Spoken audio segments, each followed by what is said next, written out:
So if you'd just like to tell us who you are and what made you want to get involved with this? Well, my name's Dave Twigg. I retired 6 years ago.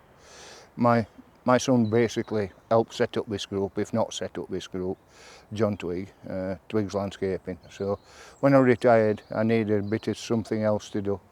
You can only play so much golf and go on holiday. So I come down here a couple of times a week.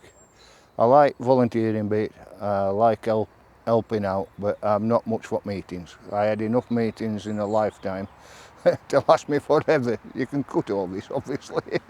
But so I don't get involved in meetings. I just come here and we've got a plan of action what we're doing here. In winter we do edging and laying and cutting dead trees out, and then in summer it's a full-time job just maintaining grass and footpaths and making sure everything's safe. So yeah, I don't always get twice a week, but I try to get as much because as I told you previous, we're getting very short of volunteers, so we do need volunteers on the ground. We've got plenty, we've got great admin team who do a fantastic job, but we need bodies on ground to help us out, and that's what we're looking for now. And obviously we've got youngsters coming every so often, scout groups come, Better Lives come down here. So it's a safe place, it's lovely. And we're also teaching kids the history of the area. They get taught all sorts of history at school, but not much about their heritage. I'm only the second generation of my family in 20 generations who's not been a miner. So mining plays a big part in my history.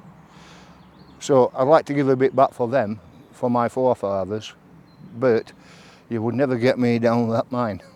It's a great place, this, it really is. But we need to teach school kids about their history, the local history.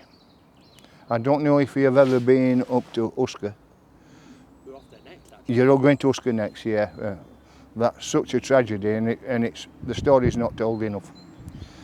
Yeah, we love coming down here.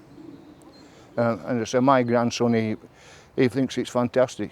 Get me up to come when he's off school, when he's on strike. He wants to be here. He wants to help out. And what sort of activities do you do when you're here, and what activities does he do? Well, basically we thin trees out. We need to thin them because if they get too clumped together, you can't believe what that behind us was. It was just a mass jungle. You can see air through it now. It was just overgrown. They let it grow, and you can see all the way around us. The bottom side we don't maintain, and it's such a disaster down there. The trees falling, that if you get a chance, video some of the trees that, because they're being neglected, and we just look after this bit within our boundaries. That's brilliant. It's great to hear, because like you say, this needs to be preserved. Yeah. It's, as I said, we realise that it is a mining background, and we don't want to gentrify it. We're not trying to gentrify it. We're just trying to make it somewhere that's a memorial, because obviously underneath here, there's a tomb underneath here, just about where we stood. People don't realise that. The bodies were never got out. So we're trying to keep that memory alive. We'd like to get a statue down here, but we do have a little bit of trouble with vandalism. So probably not the best place to put it, but it's a shame we can't do it. There's a monument on top of the hill there, but to be honest, it will be better here now, because I think one day they'll widen that road up there, up Doncaster Road, and I think it will have to be more. So that's one for the future, though. Yeah, I think that's excellent. I think leads nicely into the last question, which is really about looking towards the future. Then you mentioned volunteers, for example. What plans or future would you like to see for Barnsley Main? Basically what we've got now, as I said, not too gentrified. We don't want formal gardens. We're going to plant some flowers, and the girls do a fantastic job. But it's basically, in my opinion, and other people might have different opinions, it's a memorial.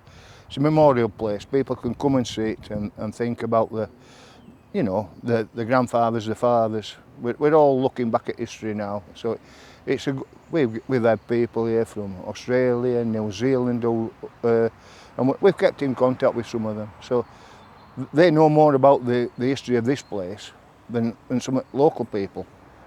Yeah, there was a guy a couple of months since were here from Australia, and it turned out I'd been 4 years since I've been about 4 miles from his house. I wish I'd have known him then. We could have talked. So yeah, lots of people from all over the world come here, and it's just, as I say, it's a memorial, and that's what we need to remember. It's a memorial to, because there were a lot of deaths down the mines in them days. Definitely. I think unless there's anything you really want to say or any anecdotes or anything like that. Now, is it time for a pint? It is for me, unfortunately you're driving. No, that were brilliant, mate. I'm just going to take that mic off, yeah?